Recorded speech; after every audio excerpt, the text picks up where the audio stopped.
Hello and welcome back to episode 4 of Binging Bridgerton. I am joined today by Beth. Hi, Beth. Hello. And Manish from the It Pod to Be You podcast. Hi, Manish. Hi, thanks for having me. Thank you for coming on. So, Manish, what happens in this episode? Well, I think the major plot point is the Prince of Prussia is heavily courting Daphne, and he gives her a very beautiful necklace that she has a very visceral reaction to. And he's taking her all around town, and they're openly courting, much to the chagrin of poor Cressida, who I think had initial flirtation with the prince, but I think the prince has gone for the more beautiful and less snippy girl. Can't really blame him. But I think Daphne is still longing for Simon, so she's a little going through the motions with the prince, and somewhat putting on a show for Simon when they're in public together. But she can't deny her feelings, even after being rejected from him. That necklace, by the way, just cracks me up because there's a point in the episode where she takes it off and puts it on this sort of balustrade. And then we never see that necklace again. Yes! Thank you! I was so worried it was going to get lost. I was like, girl, if this becomes some kind of thing of like, Daphne stole the necklace, I'll be so happy. But no, I was very worried about that necklace. Because, whenever things like that happen in a show or something, I get very nervous. I'm like, oh no. Well, and like all three of us are Bollywood fans, so it's like that is a significant thing. You're going to identify somebody with that. It's going to reunite you with somebody. Like, you can't just leave jewelry lying around. Right. But like all of Twitter was also on the case of the necklace. Like that was all anybody could talk about. It's like, but what happened to the necklace? I saw the entire show just wanting to find out what happened. Beth, what else happens in this episode? There's so much. I'll pivot to a minute to the Featheringtons because there's more boxing happening, and Mr. Featherington is a gambler, as are all the men on this show, as far as I can tell. He's just really bad at it. And we find out in episode 4 that he has gambled way beyond his means, and including he's gambled away all the daughters' dowries, which is why he tries to break up. I forget the names of the other 2 Featherington daughters, but one of them has found a nice man with whom she has funny conversations about cheese. And he has scared him off because he can't pay a dowry right now. So poor Mr. Featherington, actually cries and like is emotional with his wife, and she kind of pats him awkwardly on the back like, there, I don't actually love you at all. I think there is like all these little subplots, the Featheringtons finding out that they're broke, and then him asking her, what should we do? And then the conversations about cheese between the two of them, and then Daphne and the prince going to the boxing match, and then the prince being very sweet to her, actually, and discussing about how he wants a big family. So there's this constant undercurrent throughout this episode about marriage and what it signifies, and of course Marina is being pimped out throughout this whole process. They're still trying to find someone to marry her, and the top candidate appears to be this gross old man who wants to use her as a broodmare. And there's this entire conversation that's happening about what does marriage mean to these people, because in the first couple of episodes, we saw Violet Bridgerton talking about how marriage is about love and companionship, and how, she had a happy marriage and she wants that for her family and for her children. But what we are seeing in effect here is that people are trying to find what they have in common with each other, and if they can tolerate being married to each other, and if they can find common cause with each other, I think. Eloise is also on the hunt for Lady Whistledown, and she is very impressed by this woman who is making a living, right? It's like making a living writing, and she's trying to track down who it could be. She has a list of suspects, and of course she goes to her, like, one of the servants in the house's quarters and is digging through like an entitled princess, which I thought was very funny when the servant just started laughing at her and was like, we don't have any time to write stuff and we don't get invited to anything. So, like, how would I know anything? Which I thought was very funny. And it's like, as much as I find Eloise so grating, I'm saying, it's like, I don't know, she's growing on me through episode 4 because, like, it's because part of me is wondering if there's an element of, like, she, because she's the smart sister, that, like, she's, like, doubling down on that because she secretly wants to be, like, pretty and, have all this, like, romance stuff going on with her. Maybe she's, like, is starting to want that more. I don't know. That's my guess. And then she is also just, her friendship with Penelope kind of hits a snag because Penelope is upset that Marina is flirting with Colin now, and Eloise goes to Penelope to say, hey, I think I might know who the writer is, and Penelope yells at her and was like, I'm mature. She uses the word mature like 8 times in that speech. I thought was so interesting because I was like, girl, you're not mature.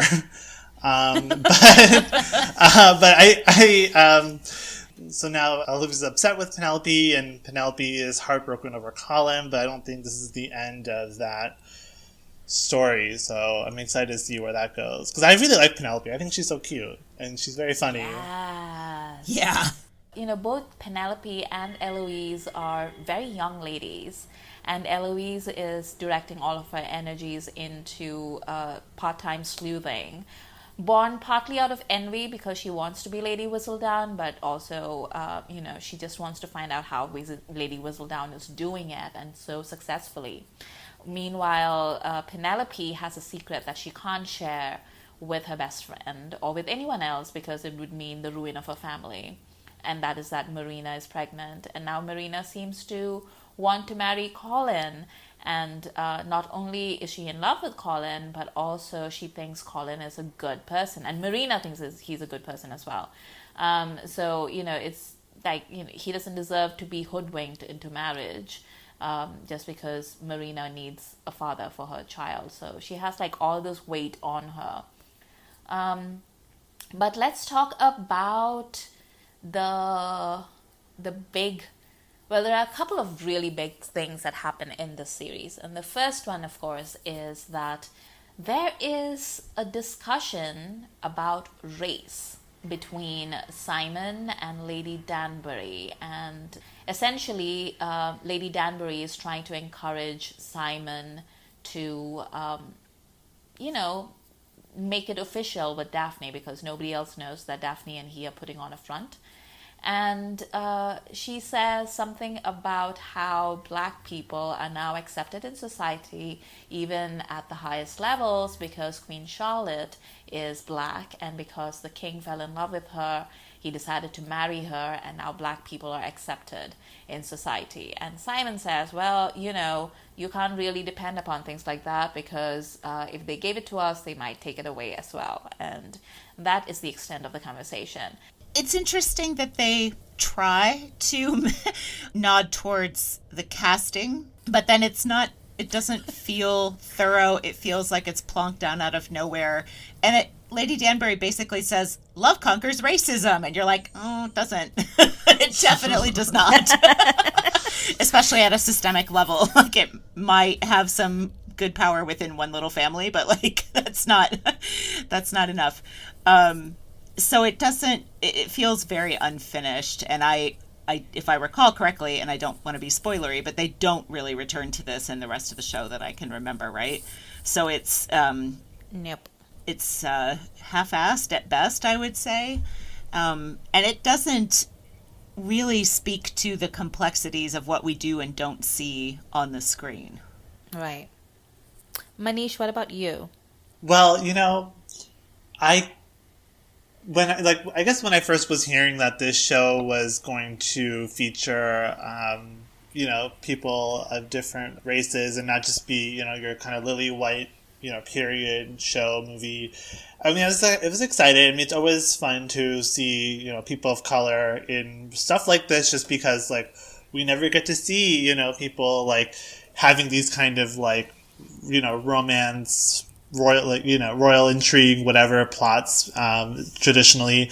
But I was thinking that it would just be, like, the fantasy of it and not, like, have any explanation. And I kind of agree with Beth that, it does feel a little half-hearted, and it feels like they threw it in there just because people, like, maybe they predicted people be like, why is there a black duke in the show? That's not realistic. So they kind of, like, reshaped it to make it more authentic. But in fact, it made me think about it too much. And I don't think that's a good thing for the show, because now I'm like, okay, but, like, what does it mean for, like, I'm just like, what does it mean on a systemic level, as you say? And, like, and then that recontextualizes, Daphne, like, in the previous episode when she's watching Simon, like, with the spoon or whatever, when anytime she kind of looks at him like that, I'm like, is this some sort of, like, racial fetishization thing? Which I would never even thought about, but it's like, Simon is an object of desire. Marina is similar in that, like, she's being kind of, as you say, pimped out to all these old white men. I'm like, it really makes it a little gross in a way that I wouldn't have even thought of it had they not brought it up. But now they did. It's like, now I'm like, any time there's a person of color in any role, it's like, it becomes about capital R race. But like, if they had just done it where it was just colorblind and whatever, and that this is the fantasy, this is the, the romance part of it, like, whatever, I would have just been like, hey, great, a black duke, because he's, essentially the best actor for the role. That's why they cast him. You know what I mean? And but it's like, now it becomes such a thing that the show, the show can't sustain it. And I'm not surprised at all that you say that in the future episodes they don't come back to it, because there's no way to reconcile this now. Because now I'm like, is Daphne just some, like, white girl who's thirsting after, the people of color in her life?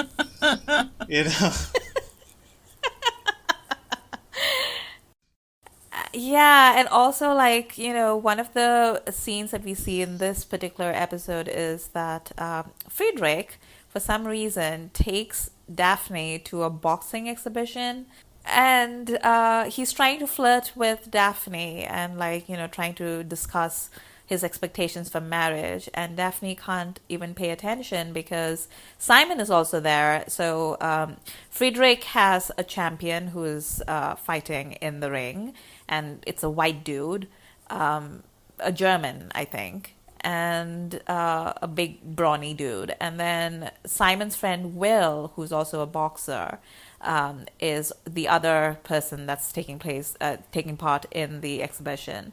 And Simon gets really into the whole boxing match thing, and he strips off his coat and rolls up his sleeves, and you can see his muscles. And you're right, Manish, now that, you think about it in terms of race, you sort of look at him and you're just like, oh, like, that's a really hot dude, but what is Daphne looking at? Right.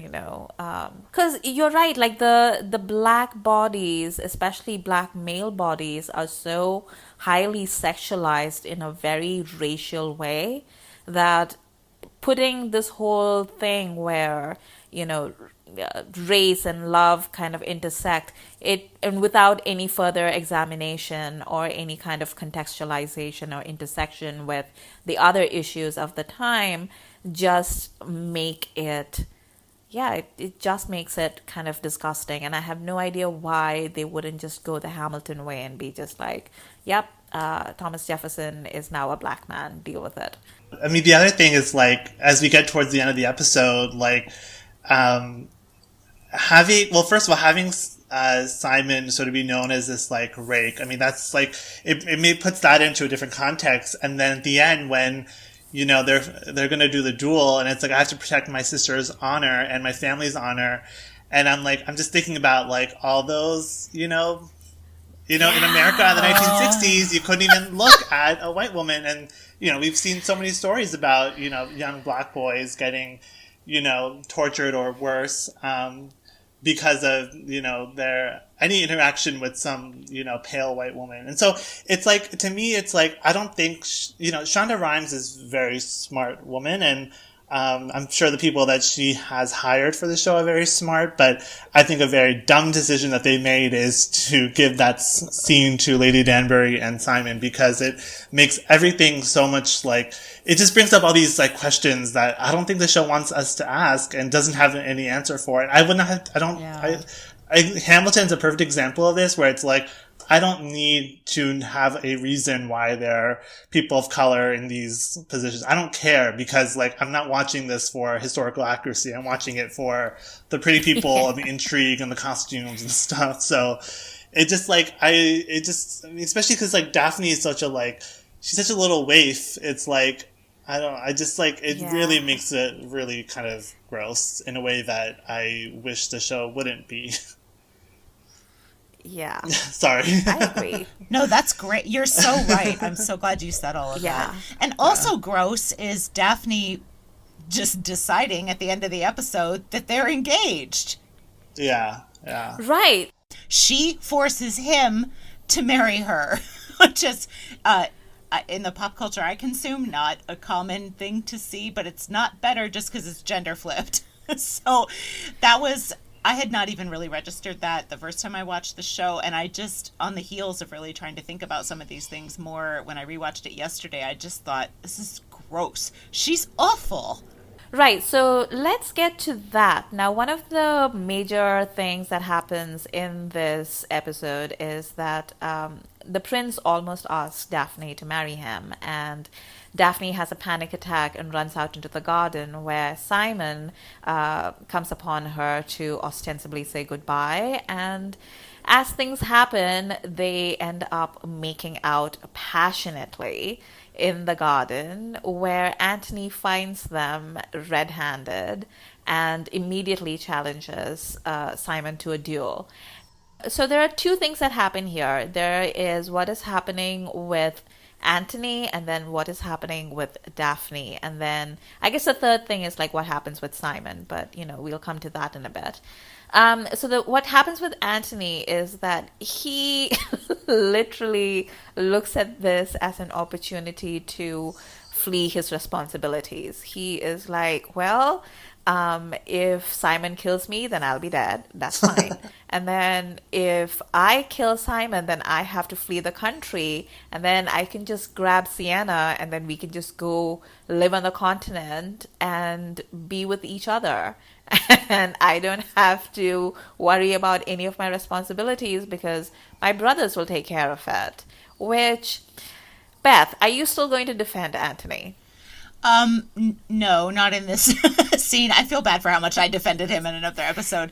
This is not great, but Anthony is romantic in his own weird way, right? And the idea that, well, if I murder somebody, then I'll have to flee the country, but at least I can be with my musician lover. So no, it's not a good look for Anthony. But like, why can't he just marry? Like, if the king can marry, a black woman and elevate an entire race of people, why can't Anthony just marry this singer? Like, what's the big deal? It shows she's a singer. Like, good question. It's funny to me to think about like Sienna being like a marked woman because she's an opera singer. Because I'm like, nowadays opera is so like high class that it's like hard for me to like recontextualize just like her being a singer as like lower class, because it's, you know what I mean? It's like, it's so weird that like when they were showing her singing opera, I'm like, yeah, this lady's awesome. She's like doing this high class thing that's so like difficult, and people do train for years, and they're looking at her as if she's like some like inferior woman. It's just something I really am like, I don't understand why he can't just like do that. Doesn't he have the power to do that because like he's the man? And is he the oldest, or he's the second? Yeah, he's oldest? The oldest. And I think that's there's why, some right? pressure there, but I'm like, I don't see why you have to like kill someone to get with this woman. It does seem like he could just move to Europe and leave Benedict in charge, but Benedict wants to be an artist. Is that in this episode too? Yeah. I've lost track. He also wants to go traveling. Everybody wants to be a Bridgerton, but nobody wants to be a Bridgerton. Yeah, it's like grass is greener. So these bunch of idiots decide to hold a duel, and it is funny because they're all trying to keep it like an all-male affair, and then Daphne is just like, "You idiots, just tell me what's happening because it's my life." And this is that point where you were talking about, Manish, about like how Daphne has her moments where she's like, "Well, it's my life. I get to make my decisions as Right. well." Except, of course, as Beth said, she ends up making the decision for Simon as well. So she arrives in dramatic fashion in the middle of the duel, almost gets shot, gets thrown off her horse, and then takes the opportunity of like everybody freaking out to take Simon aside and basically ask him why he's not willing to marry her and why he'd rather die than marry her. Like that's literally the point, that he would rather die than marry her. And she's just like, "Why? Like I'm a catch." And he says, "Well, I can't have children." And that's what he says, "I can't have children," which is something that we will revisit in later episodes. But Daphne then just announces that the two of them are going to get married. Just, he doesn't get to really, like, he just stands there silently while. So maybe I imagine this, but like I thought he said "I love you, but I can't marry you." But maybe I just imagined that because now when you guys are saying it, so it's like I thought the implication is that like he wants to, like, she knows that he wants to marry her, but he's saying he can't. But then she's deciding that because I thought that she's saying like, so he's saying he can't marry her because he can't have kids, which I think she's taking to mean as if he's impotent. But it's like literally he like will not, it's like he won't have kids actually. Right? And then, but she's deciding for them that she doesn't care about the big family that everyone's saying she wants. And deciding, well, we'll get married because she's like, whatever, we don't have to have kids because like you can't. But so I guess I'm not seeing it that like I think she's deciding for them, but it's more like she's telling him that she's okay with. I'm assuming she thinks it's a biological issue, not a like, promised. Yeah. Yeah. So I'm not seeing it as if her like decide like forcing him, but more that like I'm taking the step to. I'm letting you know that like whatever your issues is, I don't care. I want to marry you regardless. And so it's like she has his implied consent, but the condition, and she's like, the condition doesn't matter. Or am I just being too generous to Daphne?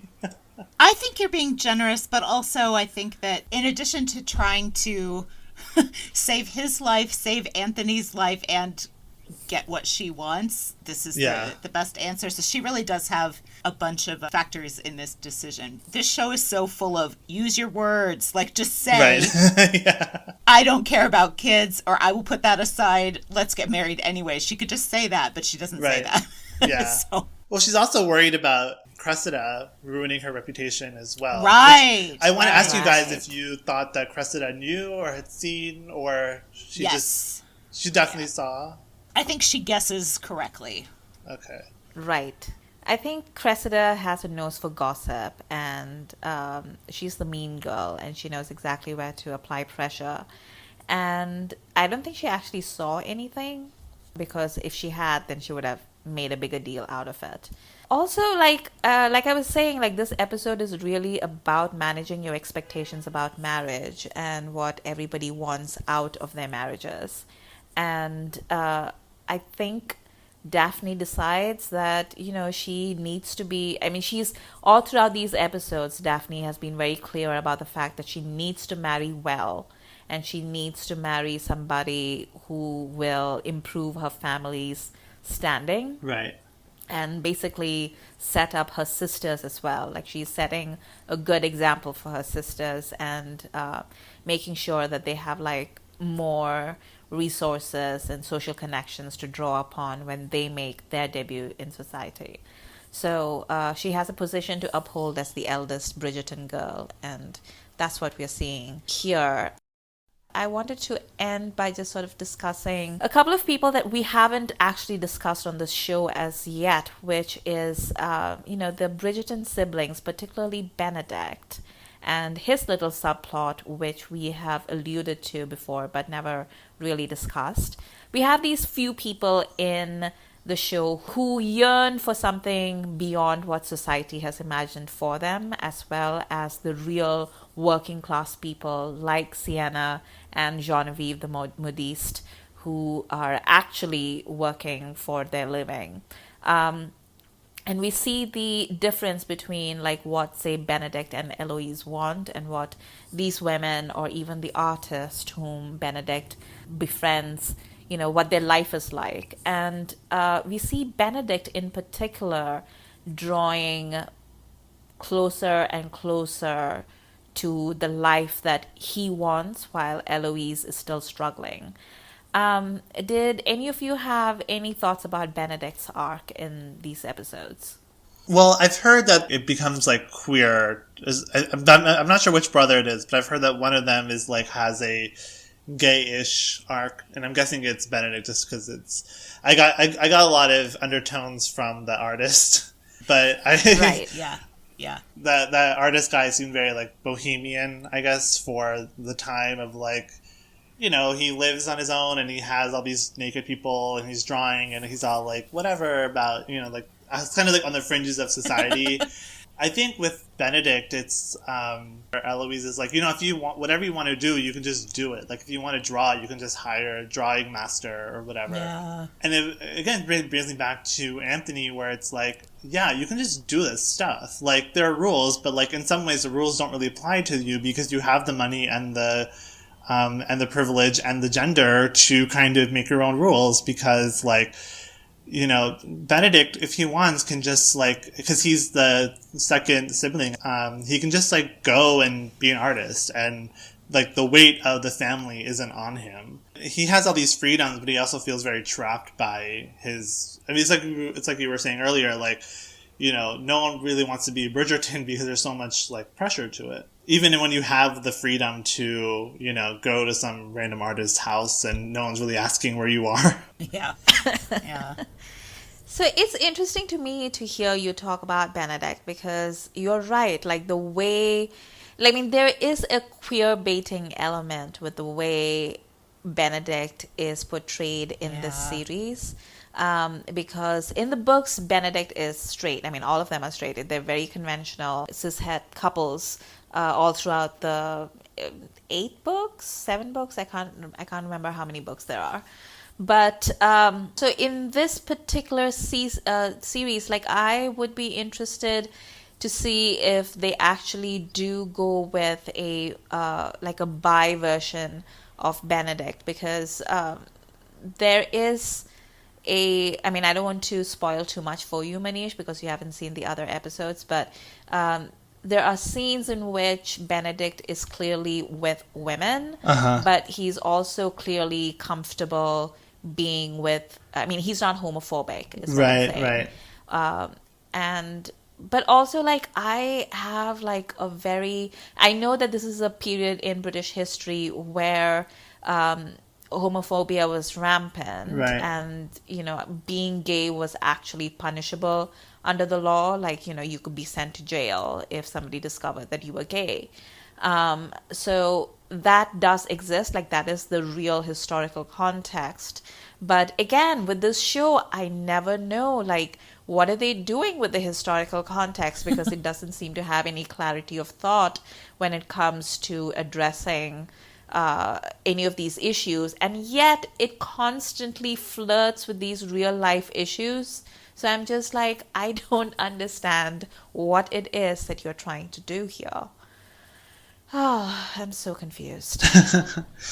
Because, like, I think it's really hard to make a series that's supposed to be like, this is like guilty pleasure of the series, right? Like, everyone's watching it for like all that, but then like when you bring in this stuff like, queerness or racism, stuff like that, it's really hard to then maintain that like frothy, frivolous, like we all just want to like talk about the like sex and intrigue and stuff. But I think like, I'm curious to see how all this stuff plays out in the future, but my guess is that like it's going to be what you're saying, like flirting and then kind of abandoning just for, the next kind of big reveal or for the next, season. So I'm curious to see what happens with Benedict in season 2, because What a friend of mine who is gay watched the show and was saying that like there's no gay sex in it, and I'm like, that's kind of disappointing considering like who the main target audience of this show is. Like, it's mainly going to be women and gay men. So I'm like, I don't know why they would like flirt with it and then not even like go in with it, but I'm curious to see, because like I would love to see like this show's take on that homophobia in the era. Well, that's our episode of Binging Bridgerton. Join us next time where we discuss episode 5. Thank you all for joining. Beth, where can people find you? I'm at Beth Loves Bali on Twitter. And Manish, where can people find you? You can find me on Twitter at the Manish89. That's TheManish89. Also, my 2 podcasts, It Pod to Be You, which can be found at It Pod to Be You on Twitter, and my podcast on queer cinema, Queer Now, which you can find at Queer Now Pod. Great. And I am Amrita, and you can find me on YouTube at Amrita by the Book, as well as on Twitter at Amrita IQ. I also co-host the Bollywood podcast called Khandan, available on all streaming sites. Thank you all for joining us, and we'll see you next time.